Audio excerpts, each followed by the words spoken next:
Lingkupi setiap kami ya Tuhan dengan hadirat-Mu. Kemanapun kami pergi, biarkan roh-Mu menyertai hadirat-Mu, kemuliaan-Mu mengikuti setiap langkah kami. Sehingga itu yang membedakan kami dengan orang yang lain. Di mana kami tidak berjalan sendirian, tapi kami berjalan dengan Tuhan dan kemuliaan-Mu dinyatakan. Ini hidup kami, bejana tanah liat-Mu ya Tuhan. Tapi di tangan penjunan yang mahir, di tangan master semua menjadi indah dan mulia. Inilah hidup kami. Dan pada malam hari ini kami membuka hati kami untuk mendengar firman-Mu. Urapi hamba-Mu dan seluruh keluargaku yang hadir onsite. Ataupun seluruh mereka yang bergabung secara online juga pada malam hari ini. Tuhan jamah, berkati dan ubah kami sesuai dengan kebenaran firman-Mu. Ingatkan kami, biarkan kami, hati kami didapati senantiasa subur dan terjaga dengan baik. Sehingga hidup kami berbuah-buah bagi kemuliaan bagi nama-Mu ya Tuhan. 30, 60 bahkan 100 kali ganda berbuah lebat. Sehingga orang-orang yang setiap melihat hidup kami, mereka memuliakan Bapa di sorga. Karena hidup kami yang berbuah-buah, diberkati oleh Tuhan dan disertai oleh kemuliaan-Mu. Terima kasih ya Tuhan, kami mengucap syukur. Kami siap mendengarkan firman-Mu. Di dalam nama Tuhan Yesus kami berdoa. Dan kami mengucap syukur. Haleluya, sama-sama katakan amin. Berikan tepuk tangan yang meriah buat firman yang kita sebentar akan dengar. Jabat tangan kanan kiri, katakan senang beribadah di sampingmu. Oke, senang beribadah bersamamu, senang beribadah di sampingmu. Tuhan Yesus berkati, silakan duduk Bapak Ibu Saudara sekalian semuanya. Shalom. Senang bisa berbagi dan melayani Anda kembali setelah kita semuanya melewati sebuah minggu yang seru. Baik Anda dengan seluruh aktivitas, dengan semua tantangan, pertolongan, jalan keluar, berkat, hikmat yang mengikuti langkah kita, kekuatan yang Tuhan beri. Tapi juga para pastor kemarin kumpul karena kami ada retreat hamba-hamba Tuhan seperti yang Anda ketahui. Dan seru karena semua pastors, leaders dari berbagai tempat sibuk dengan ladangnya, pelayanannya dengan visi yang dibangun. Tapi selalu ada waktu untuk kumpul bersama, disegarkan, mendengarkan impartasi kembali, dikuatkan, diingatkan. Tapi lebih dari itu juga fellowship yang kami miliki di antara pastors dan juga rekan-rekan yang hadir kemarin. Sampai selesai acara pada masih berkumpul, lalu di luar juga. Terus kemudian ketemu dengan beberapa, rasanya tidak ingin terpisah gitu ya. Enjoy karena sudah 3 hari itu bersama-sama terusan. Dan juga anak-anak pastors, regional pastors kemarin juga ada event kumpul sendiri 2-3 hari sebelum retreat. Jadi mereka kumpul siang sampai malam. Terus kemudian saya tanya, anak-anak tanya, ini semua pastor-pastor sudah kembali ya? Dia tanya, saya bilang iya. Kapan retreat lagi? Mereka tanya. Terus saya bilang kenapa? Kangen ya, karena kemarin ngumpul berapa hari ngumpul bareng. Terus kemudian sekarang sudah pulang masing-masing. Jadi kepikiran karena kumpul terus. Iya, dia bilang begitu. Nah, hati saya bersuka cita karena melihat bagaimana leaders dan pastors juga bisa kompak, bisa solid. Tapi bukan hanya di level leaders, tapi juga anak-anak pastorsnya juga bisa connect satu dengan yang lain sambil makin solid gitu ya. Jadi mereka bisa share soal pelayanan, terus soal dedinya, pelayanan dedinya dan apa yang mereka kerjakan. Jadi saya percaya, doakan dan percaya bahwa pergerakan ini akan menyongsong Tuhan Yesus datang kedua kali. Amin. Amin. Berikan tepuk tangan yang meriah buat Tuhan kita sekali lagi. Dan Bapak Ibu Saudara sekalian, ibadah saya melayani minggu ini ibadah 345. Dan ibadah 3-4 tadi saya bicara tentang bagaimana kita punya pandangan yang benar tentang Tuhan. Bahwa kalau kita dekat sama Tuhan itu bukan Tuhan itu mengambil seperti Abraham lalu harus menyerahkan Ishak. Dan saya jelaskan tadi sekalipun Ishak kalau memang betul diambil sama Tuhan, maka kita harus diingatkan bahwa memang Ishak itu datangnya dari Tuhan. Dan kalau Tuhan ambil, Tuhan itu berdaulat. Tapi ending ceritanya kan Ishak itu tidak diambil. Tapi justru Tuhan sediakan domba. Dan akhirnya domba yang dipersembahkan. So saya cerita tentang sebenarnya ketika kita dekat sama Tuhan. Bukan Tuhan ambil dari hidup kita. Tetapi justru Tuhan itu memberikan lebih dari apa yang kita bisa pikirkan. Makanya Abraham dipanggil pada waktu kaya. Tuhan tidak membuatnya menjadi miskin.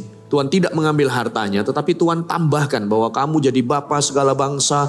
Aku akan bawa kamu ke tanah yang luasnya untuk keturunanmu. Untuk duduki dan kuasai. Namamu akan masyhur kemanapun kamu pergi.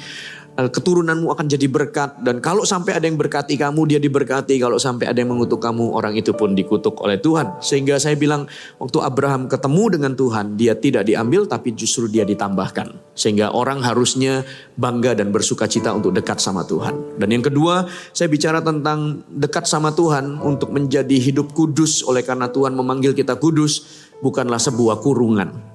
Jadi kalau kita dekat sama Tuhan, wah nanti kita nggak bisa ini, nggak fun, rasanya kayak terkurung. Enggak. Justru dekat sama Tuhan, Tuhan itu memerdekakan kita.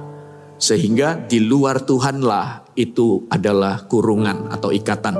Sehingga saya berkata jangan takut untuk dekat sama Tuhan ya. Anda bisa dengarkan. Nah, pada sesi yang ketiga kali ini saya ingin membagikan Anda dari Matius pasal yang ke-13 ayat yang pertama sampai dengan ayat yang ke-30. Anda lihat Matius pasal yang ke-13, Anda buka saja di situ karena nanti ada beberapa ayat yang saya baca ya.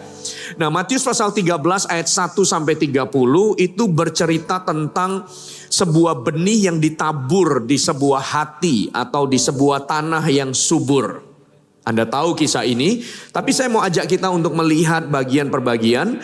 Kemudian saya lanjutkan di dalam ayat 24 sampai ayat yang ke-30. Anda kalau mau catat judul khotbah saya adalah Jaga Hatimu yang Subur Itu. Judul khotbahnya adalah Jaga Hatimu yang Subur Itu. Nah, ayat yang menarik yang saya pikir semua kita aware dan ini betul-betul menjadi kerinduan kita adalah ayat yang ke-23.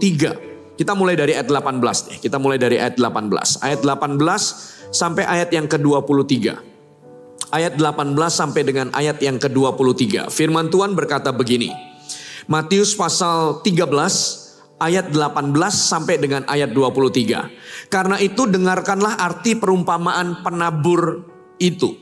Kepada siapa orang yang mendengar firman tentang kerajaan sorga, tetapi tidak mengertinya, datanglah si jahat dan merampas yang ditaburnya di dalam hati orang itu. Itulah benih yang ditaburkan di pinggir jalan. Ayat 20. Benih yang ditabur di tanah yang berbatu-batu ialah orang yang mendengarkan firman itu dan dengan segera menerimanya dengan gembira, tetapi ia tidak berakar dan tahan sebentar saja. Apabila datang penindasan atau penganiayaan karena firman itu, orang itu pun segera murtad. Ayat yang ke-22. Yang ditabur di tengah semak duri ialah orang yang mendengar firman itu, lalu kekhawatiran dunia itu dan tipu daya kekayaan menghimpit firman itu sehingga tidak berbuah. Yang ditaburkan di tanah yang baik ialah orang yang mendengar. Ayat yang ke-23 ya, kita baca ya sama-sama ayat 23. 1, 2, 3. Yang ditaburkan di tanah yang baik ialah orang yang mendengar firman itu dan mengerti. Dan karena itu ia berbuah, ada 100 kali lipat, ada 60 kali lipat, ada yang 30 kali lipat. Sebuah kehidupan yang berlipat ganda buahnya. Dalam konteks ini adalah firman. Okay? Dan semua kita rindu untuk menjadi orang-orang yang hidupnya itu berbuah-buah. Baik 30 kali ganda, 60 kali ganda atau 100 kali ganda. Intinya berlipat-lipat dan berbuah dengan sangat lebat. Tapi kita semuanya harus berhati-hati atau berjaga-jaga. Karena ini perumpamaan adalah perumpamaan benih yang ditabur. Sehingga bukan hanya kondisi hari itu sesaat. Karena semua benih yang ditabur itu memerlukan waktu untuk bertumbuh dan memerlukan waktu sampai dia berbuah. Jadi ini bukanlah peristiwa satu hari. Tapi ini adalah sebuah hati yang terjaga sehingga semua benih yang ditaburkan dia pada ujungnya itu berbuah lipat kali ganda. Dari benih ditabur sampai benih dituai, maka itu adalah kurun waktu tertentu. Tergantunglah ya, kalau itu gandum ya berapa lama, kalau itu jagung. Tapi intinya adalah ada sebuah rentan waktu.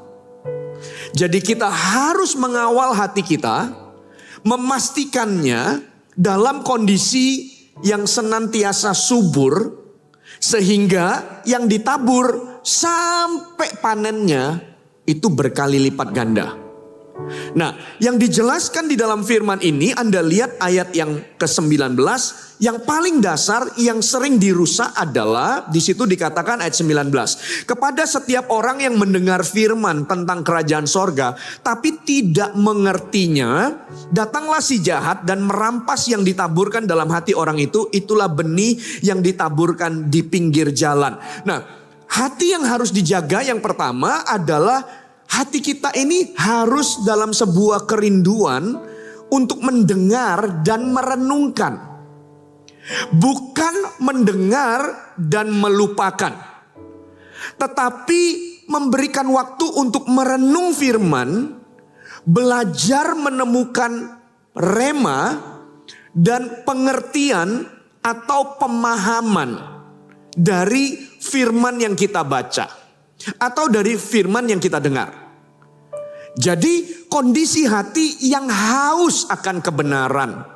Kondisi hati yang bukan hanya mendengar dan melupakan.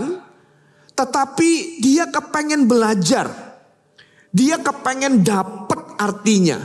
Dia kepengen ngerti Tuhan itu sedang bicara apa kepadanya dengan ayat ini. Dia haus akan firman dan dia merenungkannya.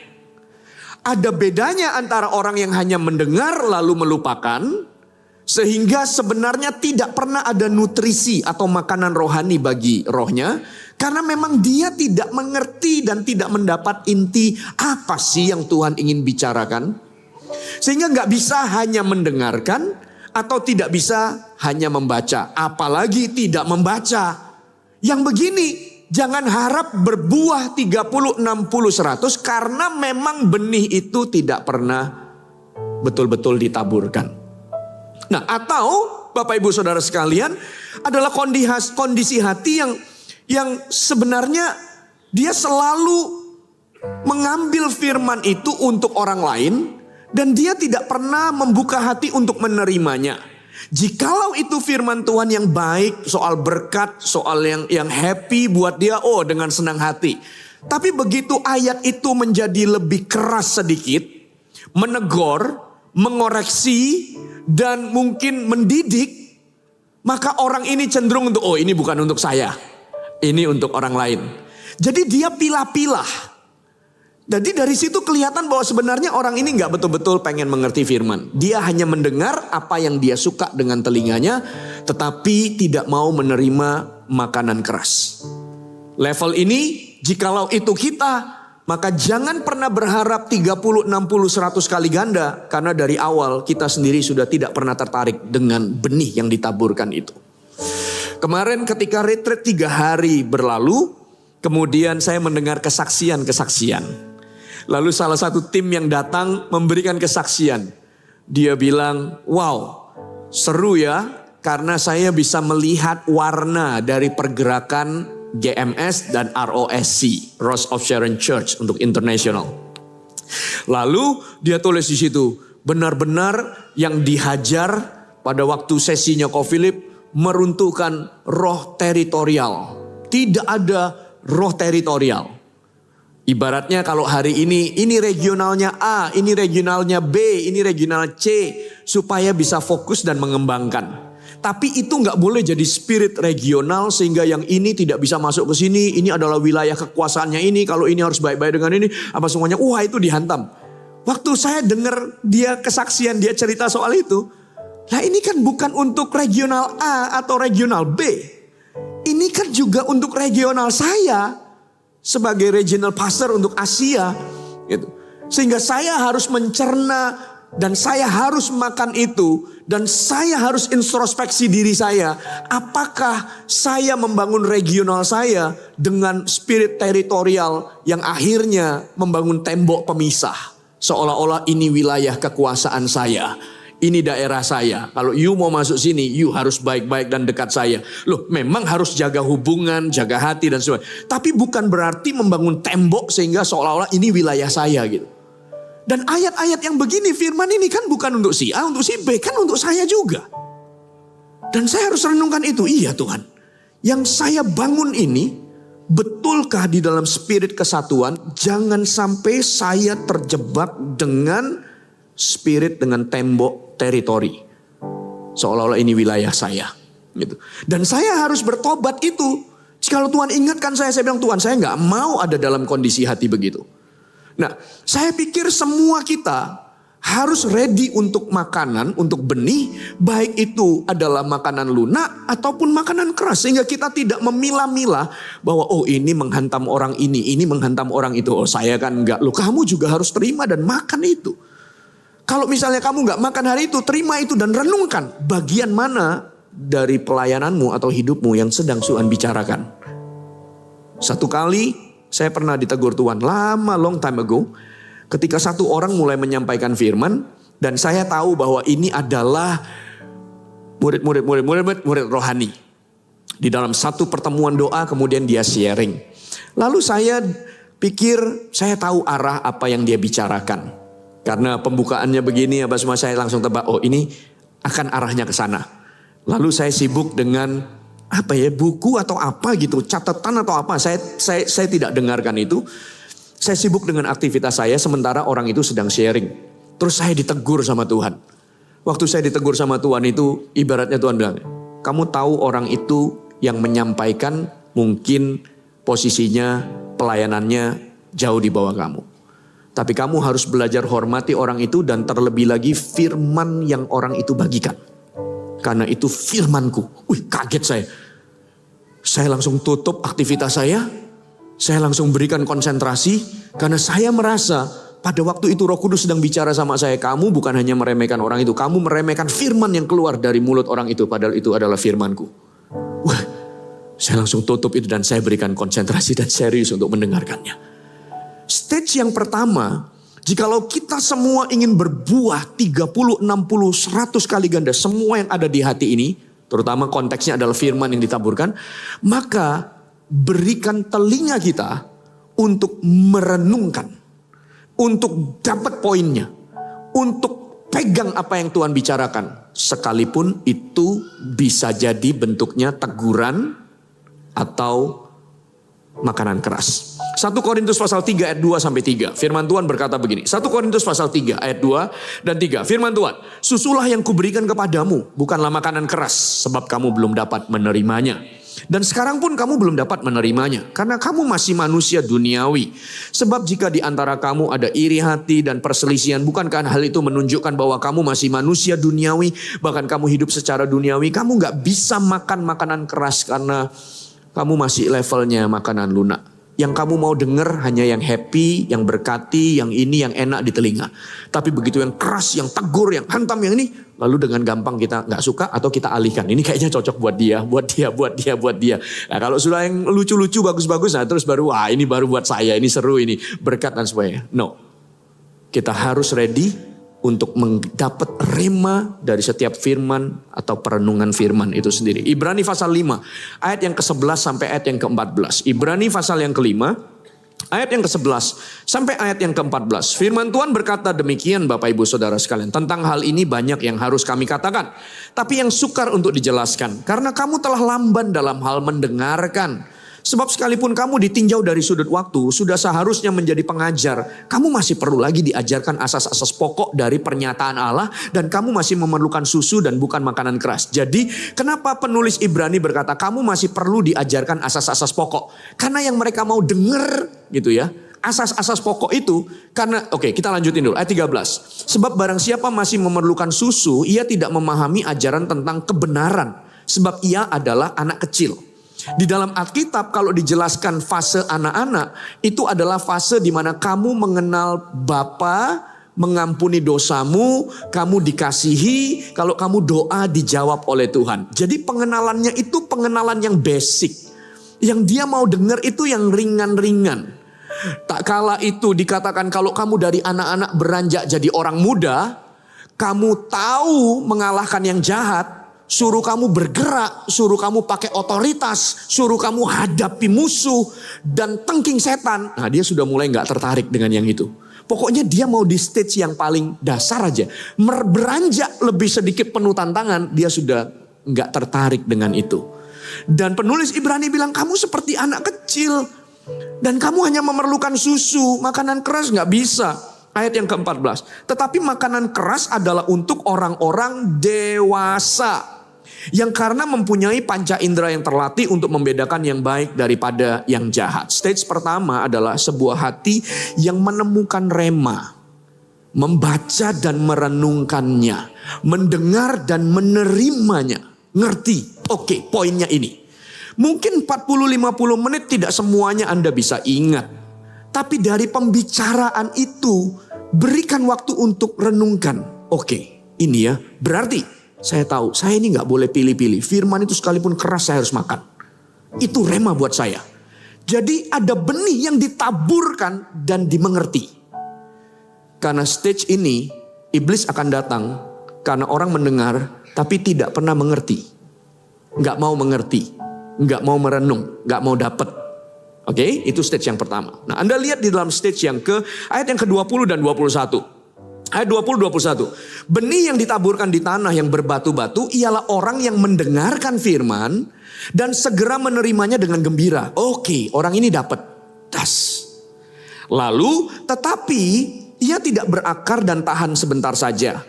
Apabila datang penindas atau penganiayaan karena firman itu, orang ini pun segera murtad. Nah, kondisi hati yang kedua adalah pastikan hati kita ini setia dan teguh untuk memikul salib mengerjakan kebenaran itu. Jadi bukan hanya menerima dan mengerti firman itu, dia menjalankan firman itu. Sehingga di dalam ayat 21 tantangannya bilang begini, apabila datang penindasan atau penganiayaan karena firman itu. Jadi waktu dia jalani hidup di dalam tuntunan firman itu, kemudian dia akan menghadapi lawan. Karena dunia ini tidak sejalan dengan kebenaran. Waktu dia sukacita menerima kebenaran dan dia mengerjakannya, lalu mulailah tantangan datang. Mulailah intimidasi datang. Mulailah perlawanan datang untuk menghimpit kebenaran itu. Dunia ini tidak di pihak kebenaran. Dunia ini gelap dan kita anak terang. Sehingga kita akan berhadapan dengan gelap. Dunia ini sudah kehilangan rasa. Tapi kita ini adalah garam. Tapi be careful, hati-hati, garam itu bisa tawar, pelita itu bisa redup. Oke. Nah, kita dipanggil untuk menjadi terang dan garam. Jelas dunia akan memilih Barnabas daripada melepas Yesus. Sehingga ketika kita mendapatkan kebenaran dan menjalaninya, pasti akan terima gocoh. Pasti digocoh, pasti ditantang, pasti ditekan. Cuma kita harus menjaga hati ini tetap setia dan teguh untuk memikul salib dan mengerjakan kebenaran itu. Yohanes pasal 15 ayat 18 sampai 20. Firman Tuhan berkata begini. Kita baca ya 3 ayat ini sama-sama ya. Bapak Ibu Saudara sekalian, 3 ayat kita baca bersama. Lihat Alkitab Anda, mari 1, 2, 3. Jikalau dunia membenci kamu, ingatlah bahwa ia telah lebih dahulu membenci aku daripada kamu. Sekiranya kamu dari dunia, tentulah dunia mengasihi kamu sebagai miliknya. Terus, tetapi karena kamu bukan dari dunia, melainkan aku telah memilih kamu dari dunia, sebab itulah dunia membenci kamu. 20. Ingatlah apa yang telah kukatakan kepadamu, seorang hamba tidaklah lebih tinggi daripada tuannya. Jikalau mereka telah menganiaya aku, mereka juga akan menganiaya kamu. Jikalau mereka telah menuruti firmanku, mereka juga akan menuruti perkataanmu. Anda tidak dalam pergaulan bebas, Anda dihina oleh dunia. Anda dalam pergaulan bebas dikirai hebat oleh dunia, dan ketika Anda terpuruk, Anda akan dibuang oleh dunia. Anda tidak sama dengan dunia, dianggap aneh. Padahal justru Andalah yang benar dan Andalah yang tepat seperti firman, tapi justru dianggap aneh oleh dunia. Dan kalau Anda sama dengan dunia, malah dianggap hebat. Itu kenyataannya. Oke, Anda hidup benar dan sungguh-sungguh dianggap kuno dan ketinggalan. Anda dianggap nggak asik gitu ya. Tapi kalau Anda hidup seenaknya, mereka sebagian berpikir bahwa Anda hebat. Tapi ingat ya, mereka tidak benar-benar mengasihimu karena mereka tidak benar-benar dalam kasih Kristus sebenarnya. Mereka ada di pihak yang rusak juga. Nah, Bapak Ibu Saudara sekalian, beberapa orang akan gugur di area ini. Karena orang-orang menerima dengan sukacita, tapi waktu mereka menjalaninya, mereka lengah dan tekanan itu menghimpit.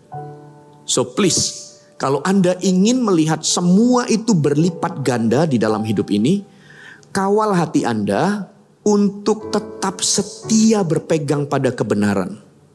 Sekalipun mungkin penganiayaan akan datang, atau dikatakan di situ penindasan oleh karena Anda berjalan dalam firman kebenaran itu. Bertahan, setia, kerjakan. Makanya ingat ya, tadi saya bilang ya, dari benih sampai dituai itu bukan perjalanan satu malam. Tapi perjalanan sekian waktu di mana dari ditabur, belajar untuk merenungkannya, ambil remanya, sekalipun keras makanannya, sekalipun teguran, terima. Makasih ya Tuhan.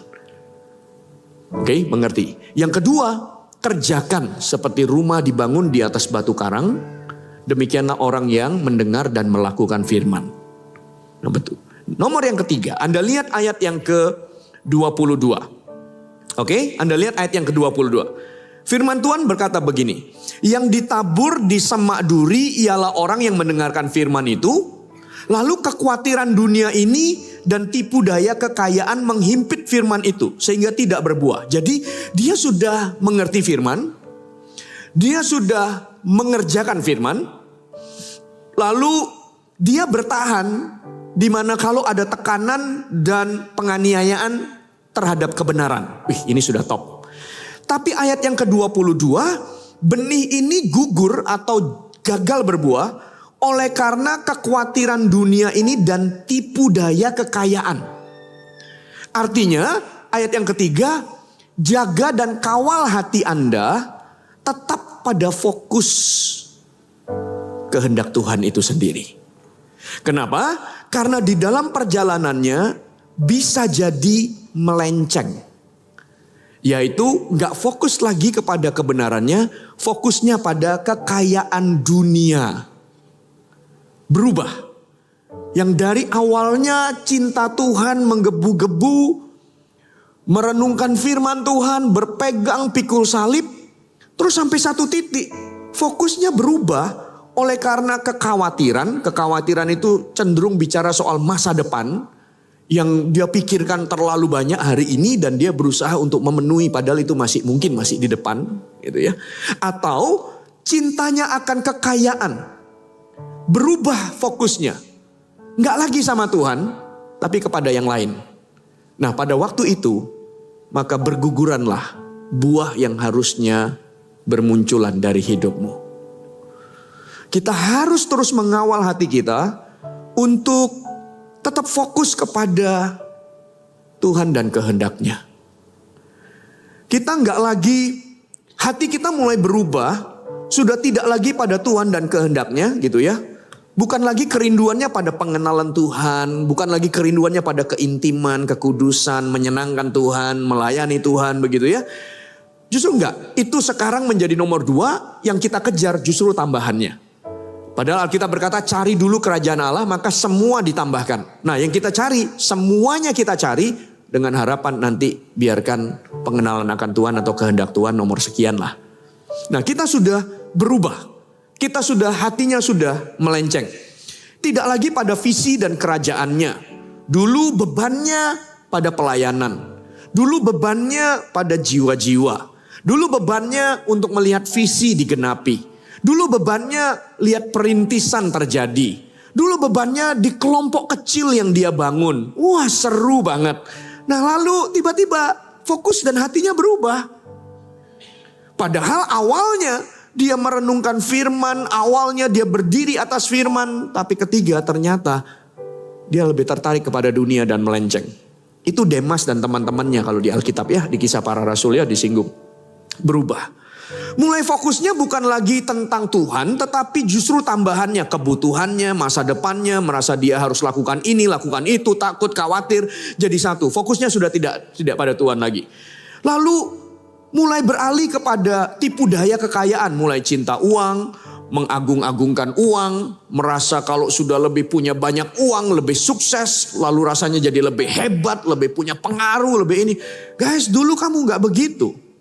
Dulu kamu menghidupi dirimu dengan apa yang Tuhan berikan dan beriman Tuhan akan tambahkan nanti dalam perjalanannya. Tapi fokusmu masih tepat pada kehendaknya, pokoknya Tuhan. Tapi kenapa beralih? Dan pada waktu beralih itu rontoklah. Pertumbuhannya tidak jadi subur lagi, terus kemudian buah-buah berguguran. Atau Bapak Ibu Saudara sekalian, saya tulis di sini, bisa jadi musim hidup yang berganti, gitu ya. Apakah kita tetap fokus pada Kristus? Saya menemukan ada orang-orang yang dengan alasan bertambah sibuk. Loh, bisa jadi karir dan kepercayaan yang Tuhan berikan di dalam hidup kita bertambah. Dan waktu itu bertambah memang akan menyita pikiran kita, tenaga kita misalnya. Nah, atau ada orang yang masuk dalam musim dulu waktu youth, dia pikir dia on fire. Tapi begitu masuk dunia kerja dan menikah, lalu kita bisa terjebak dengan pakai alasan sorry ya, saya nggak bisa gini karena urusan rumah tangga saya, urusan anak saya dan sebagainya. Ini bertambah. Loh, betul saudara-saudara, itu semuanya harus diurus, saya setuju. Tetapi jangan sampai semua berkat yang ditambahkan itu justru mengaburkan prinsip-prinsip yang Anda bangun. Harusnya kita akan berpikir, Tuhan terima kasih karena aku setia melayanimu. Kamu mempercayakan aku usaha, bisnis, tambahan, pekerjaan. Nah sekarang help me. Bantu saya untuk juggling ini semuanya. Kalau Tuhan tambah satu lagi bisnis, bukan berarti yang pelayanan ini saya abaikan lalu sibuk dengan ini. Tapi gimana caranya di tengah semua kesibukan saya berbisnis ini, mampukan saya prinsipnya nggak berubah. Saya tetap melayani, saya tetap perlu komunitas, saya tetap perlu ibadah. Karena itu kan prinsipnya. Yang lain ditambahkan. Pada waktu itu ditambahkan, tangan kita minta tambah mahir mengerjakannya. Tanpa harus menanggalkan itu semua. Tuhan memberikan anak adalah berkat bagi hidup kita. Tuhan memberikan pasangan hidup, pernikahan adalah berkat bagi hidup kita. Tapi ada banyak orang di dalam musim barunya justru prinsipnya jadi berubah. Sorry ya, saya nggak youth seperti dulu. Loh ya memang kamu sudah menikah, kamu sudah bangun keluarga. Jadi waktumu tidak lagi sefleksibel waktu kamu kuliah. Yes, kita akui. Tapi kan yang namanya melayani, beban untuk jiwa, melihat visi gereja, itu kan bukan hanya dimiliki oleh youth. Waktu kamu masuk dalam musim yang baru, harusnya apa yang kamu kerjakan itu dilanjutkan di musim ini dengan tangan yang makin mahir. Terima kasih ya Tuhan, kamu berkati hidupku. Sekarang aku ada di musim ini, prinsipnya gak berubah. Tapi bantu aku mahir memainkan semua ini, bola-bola yang ada di tanganku. Gitu. Dan kalau sampai ini harus ada yang dikurangi, mungkin perlu rehat sejenak, tapi tidak boleh menggantikan prinsip dan meredupkan api yang ada di dalam kehidupanku. Kita merintis di Tokyo. Lalu saya senang sekali karena saya menemukan sebuah case yang real dan fresh. Kita punya AOG di Tokyo, cell groupnya. Lalu saya bilang, gimana anak-anak AOG di sana? Waduh pastor seru tapi belum ada leader. Dia bilang begitu. Oh ya, kamu berdoa ya. Terus anak ini setia mimpin CG-nya 6 orang, 7 orang selama 1 tahun kurang lebih. Lalu tiba-tiba datang mahasiswa baru, new student datang ke Tokyo. Sekolah bahasa lah, ambil itu ya bahasa Jepang. Lalu kemudian terkonek dengan CG kita. Lalu dia foto, dia taruh di Instagram. Saya bilang, wow CG AOG-nya ramai ya. Terus dia bilang, iya kok puji Tuhan ketambahan anak-anak baru. Saya bilang, ada gak calon CGL? Saya langsung tanya gitu karena CG-nya sudah tambah banyak orangnya. Jadi harus dilahirkan. Puji Tuhan kok, ini yang baju orange, yang foto, dia CGL dari Bandung. Dia bilang gitu. Saya bilang, wah puji Tuhan, langsung ada CGL. Kamu sudah bicara sama dia? Sudah kok, saya sudah ajak bicara. Gimana, mau dia jadi CGL? Mau kok, tapi dia perlu waktu untuk penyesuaian dulu. 3 bulan. Saya bilang 3 bulan kelamaan. Kasih waktu 2 bulan aja. Coba kamu tawar dia 2 bulan. Supaya dia lanjut. Kenapa? Karena sebelumnya dia adalah CG leader.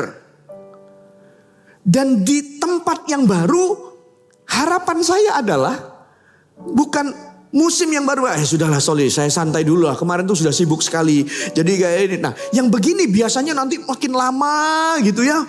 Bukan makin on fire. Biasanya mulai berubah fokusnya. Puji Tuhan kalau dia bisa kembali lah. Tapi saya nggak mau dia di sini bangun sesuatu lalu pindah ke kota lain. Ya sudah. Nanti setelah di jamaah Tuhan mulai lagi dari bawah. Loh, kenapa harus naik turun begitu? Saya bilang kalau kamu perlu adaptasi ya 2 bulan. Kenalin orang-orangnya. Tapi ayo segera. Terus dia bersedia. Puji Tuhan kemarin didoakan dan kemudian naik menjadi CGL untuk memimpin di sana. Lalu saya dikabari dari ROIC Singapura. ROIC Singapura bilang, Pastor ini ada coach kami pindah dari Singapura dapat kerja di Hong Kong. Saya bilang oke, kalau dia coach di Singapura kemudian dia ke Hong Kong. Kalau dia di posisi coach kita CG masih segini. Saya pikir gak bisa. Gini aja. Segera kasih dia waktu 1 bulan. Siapkan beberapa orang. Biarkan dia langsung jadi CG leader yang ada di Hong Kong.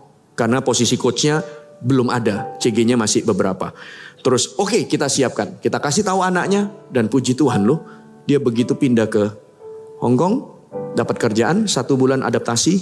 Langsung dia lanjutkan kepemimpinannya. Menghandle CG. Saya bilang, wah puji Tuhan, saya senang. Kalau bisa lihat begini Bapak Ibu Saudara. Dari youth, kemudian bekerja, lalu masuk family. Dari family terus kemudian Tuhan percayakan anak-anaknya. Dia tidak ngulangi lagi, naik lagi. Ngulangi lagi nanti drop, nanti naik lagi, nanti drop lagi. Berubah musim, berubah. Jangan gitu. Itu bagi saya, buahmu rontok sudah. Karena waktunya terbuang untuk turun naik, turun naik, turun naik. Waktu benih itu ditabur, terima remanya. Renungkan, ini buat saya. Apa makanannya bagi roh saya? Oke, pegang. Kerjakan. Wah, penindasan datang, tekanan datang karena kita berdiri dalam kebenaran. Tetap setia, kerjakan kebenaran itu. Itu sudah prinsip menjadi fondasi hidupku. Lalu, masuk ke musim yang baru. Pastikan fokusmu tetap. Jangan berubah-berubah.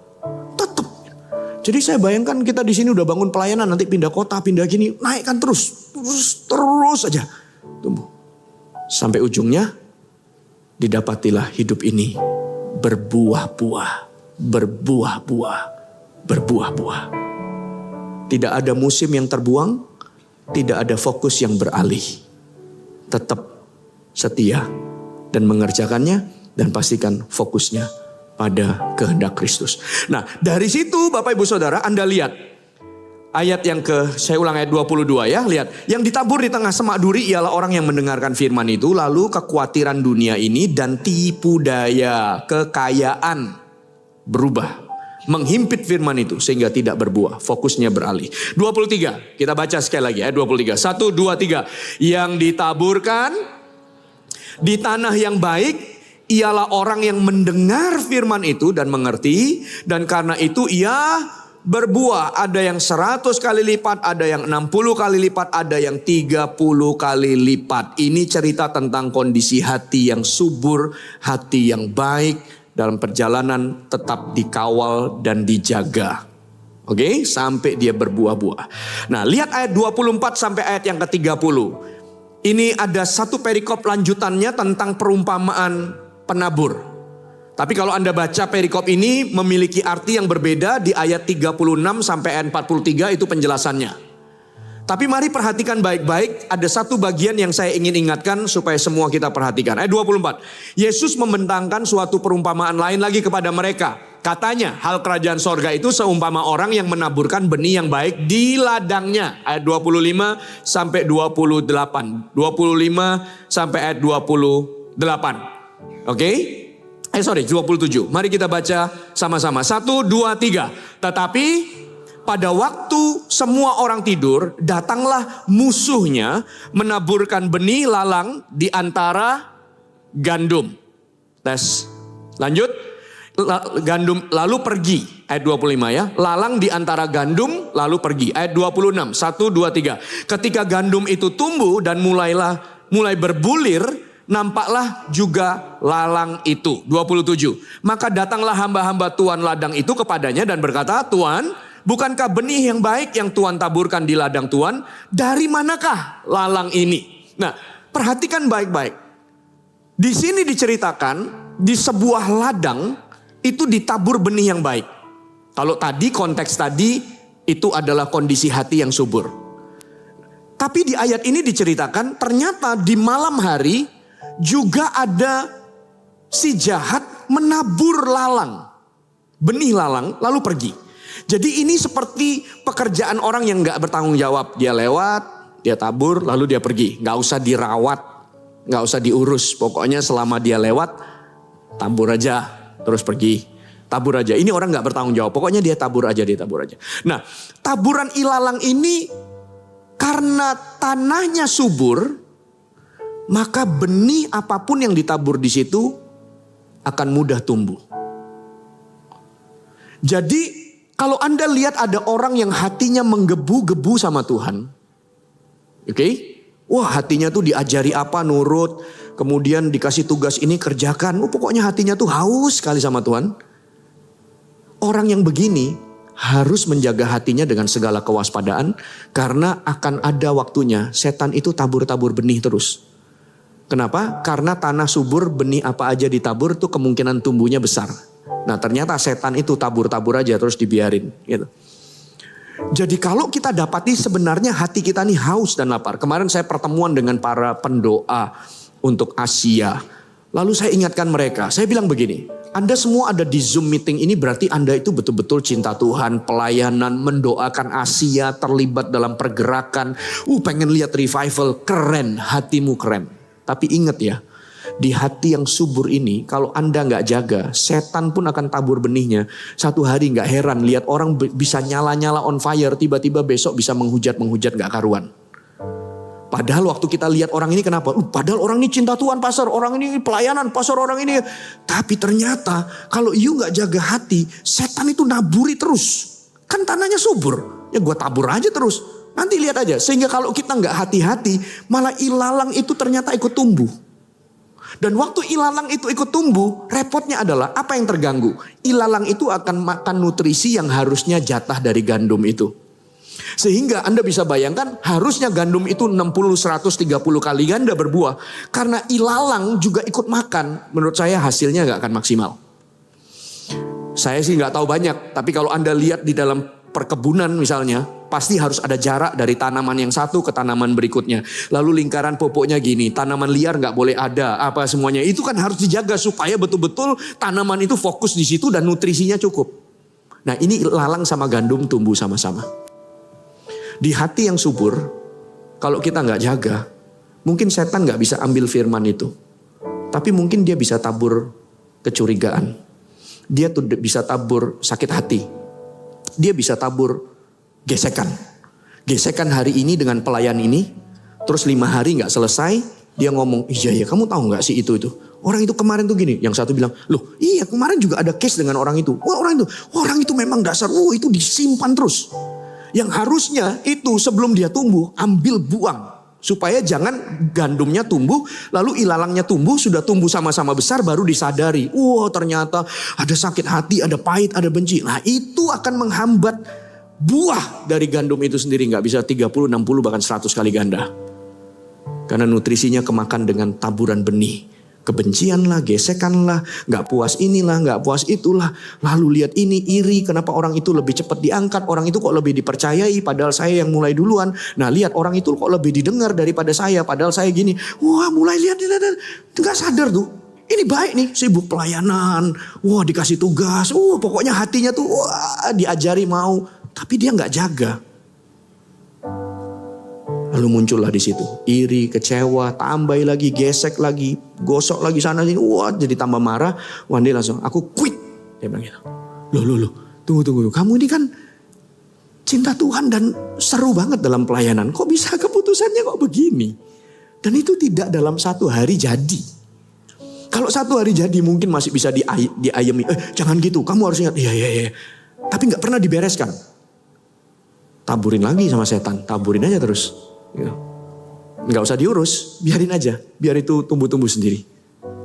Dan akhirnya gandum itu tidak bisa berbuah maksimal seperti yang seharusnya. Kita semuanya punya tanggung jawab untuk menjaga. Karena setan akan lalu lalang dan coba tabur-tabur. Karena hatimu subur, ya tabur-tabur aja, gak tahu mana yang tumbuh ya. Dia tahu. So kita semua harus menjaga hati kita sedemikian rupa.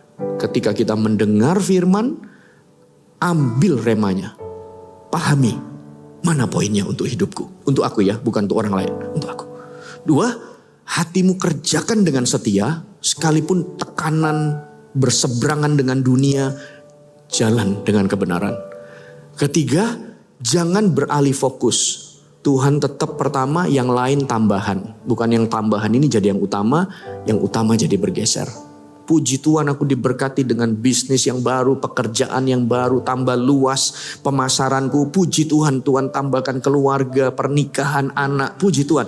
Tapi itu gak boleh jadi alasan berbalik fokusmu. Tuhan urapi tanganku supaya aku ini mampu mengerjakannya dengan baik. Dan yang ketiga, yang keempat, jaga sungguh-sungguh. Yohanes pasal 14 ayat 26.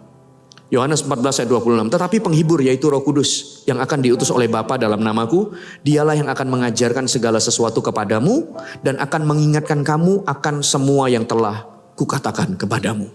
Bisa gak kita detik di mana hati kita ini ditaburi sesuatu yang buruk, kita sadar? Saya yakin bisa. Bukan karena kita ingat dan hafal semuanya. Tapi Roh Kudus pasti kasih tahu di hati ini. Ini gak beres ini. Nah itu harus diselesaikan. Gak enak nih. Kemarin tuh ketemu sama dia, astaga. Berapa hari kemudian ketemu lagi pelayanan. Jengkel banget aku lihat. Aku tuh gak suka sekali lihat dia. Awalnya sih oke, tapi Anda sudah, itu pasti kerasa. Gak enak, gak nyaman, sukacita mulai hilang. Segera ambil, buang. Karena kalau itu tumbuh, maka dia akan menyedot nutrisinya. Dan buahnya tidak jadi 30, 60, 100, terganggu. Jadi Roh Kudus akan mengingatkan kita. Atau Ibrani 13 ayat 17. Ibrani 13 ayat 17. Firman Tuhan berkata begini. Ini ayat terakhir, kita baca sama-sama ya. Firman Tuhan, 1, 2, 3. Taatilah pemimpin-pemimpinmu dan tunduklah kepada mereka sebab mereka berjaga-jaga atas jiwamu. Tunduklah terhadap mereka, mereka berjaga-jaga sebagai orang-orang yang harus bertanggung jawab atasnya. Dengan jalan itu mereka akan melakukannya dengan gembira, bukan dengan keluh kesah, sebab hal itu tidak akan membawa keuntungan bagimu. 1, Roh Kudus pasti bicara di hati ini kalau itu sudah gak tepat. Benihnya sudah mulai ditabur sama si jahat, Roh Kudus pasti ingatkan. Yang kedua, orang-orang yang berjaga-jaga dalam konteks ini adalah pemimpin kita. Tapi bisa jadi itu partner atau pasangan kita. Atau komunitas yang sehat secara rohani yang ada di samping. Kamu kok sudah mulai jarang-jarang kita lihat begini. Kumpul-kumpul. Ayo, iya ini sorry lagi sibuk sekali. Ayolah bisa diatur. Atau kalau enggak ya ibadahnya kita bareng, habis ibadah kita fellowship. Nah, ada nasihat-nasihat yang keluar yang untuk mengawal langkahmu. Langkah kita. Itu adalah berkat atau bahkan Tuhan berbicara melalui orang-orang ini. Supaya hati ini terus terjaga. Tujuannya one day semua ini akan berbuah 30, 60 bahkan 100 kali ganda. Tuhan berkati Anda, berikan tepuk tangan buat firman. Saya undang Anda semuanya bangkit berdiri. Firman Tuhan sudah selesai. Mari kita berdoa bersama-sama. Saya undang tim Praise and Worship maju ke depan. Haleluya Tuhan. Bagi kita semuanya orang-orang yang tahu hati kita ini subur. Firman Tuhan ditabur. Kita haus dan lapar. Puji Tuhan untuk itu ya. Tapi please hati yang begini juga berjaga-jaga. Karena sangat mungkin iblis tertarik dan menaburkan benih-benih yang jahat. Gesekan kah? Curiga kah? Gak puas kah? iri kah lihat orang lain di pelayanan? Atau kemarin temanku ada ngomong, aduh pedes sekali omongannya. Itu kayak melukai hati kita semuanya. Oh, please jaga hati. Jaga hati supaya buah itu lebat dalam hidupmu. Setiap kali dengar firman Tuhan, dapatkan remahnya. Sekalipun kadang keras. Dan itu seperti menegur. Tapi makan dan terimalah. Yang kedua, kerjakan firman itu. Sekalipun harus berhadapan dengan kenyataan, dunia berseberangan dengan keyakinan. Yang ketiga, jangan berubah fokus pada Kristus. Barulah yang lain ditambahkan. Jangan beralih kepada kekhawatiran, rasanya kurang ini, kurang itu, harusnya gini, harusnya gitu. Atau berlebihan dan terfokus pada kekayaan dunia. Memikatmu, memikat hati kita.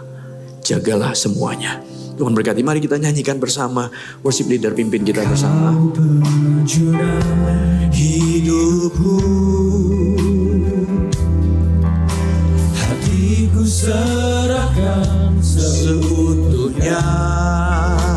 Genggamlah masa depan. Genggamlah masa depanku. Ku persembahkan seluruhnya. Persembahkan seluruhnya. Yesus, jiwaku aman dalam tangan. Yesus, jiwaku aman dalam tangan. Mari dari awal sama-sama kita katakan.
Seluruh hidupku kuserahkan bagimu, oh Yesusku.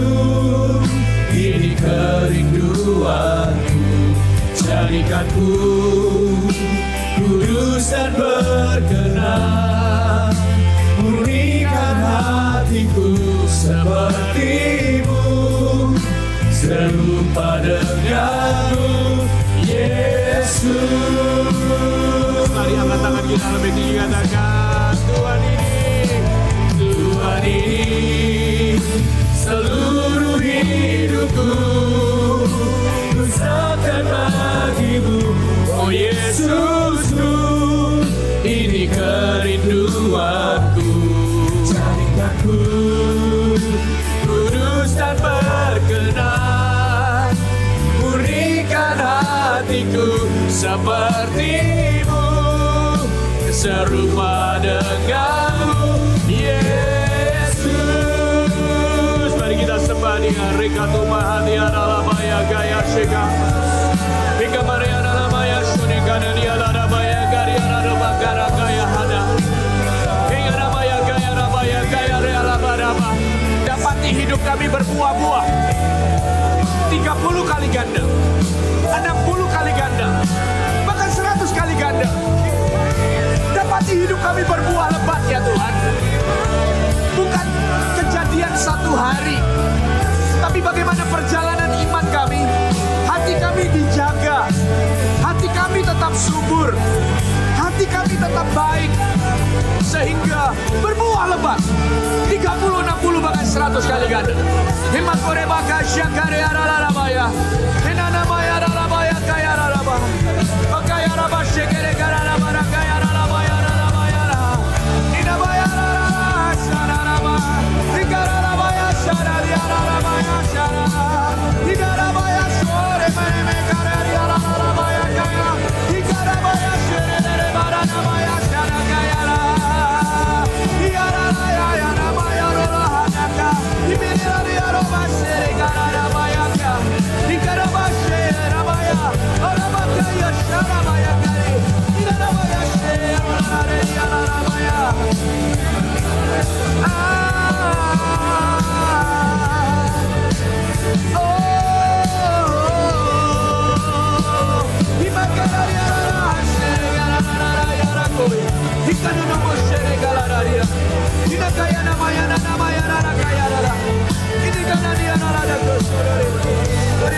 Pastikan setiap firman yang dibagikan atau waktu yang kita sisihkan untuk merenungkan firman bukan hanya sekedar membaca dan mendengarnya, tapi temukanlah rema, temukanlah pesan, temukanlah yang Tuhan bicarakan dalam hati dan hidup kita.